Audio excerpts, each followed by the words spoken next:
हनुमान् श्रीपदो वायुपुत्रो रुद्रो नघोजरः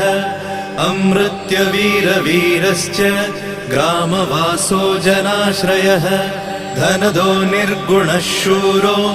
वीरो निधिपतिर्मुनिः पिङ्गाक्षो वरदो वाग्मी सीताशोकविनाशकः शिवः शर्वत्परो व्यक्तो व्यक्तो धराधरः पिङ्गकेशः पिङ्गरोमा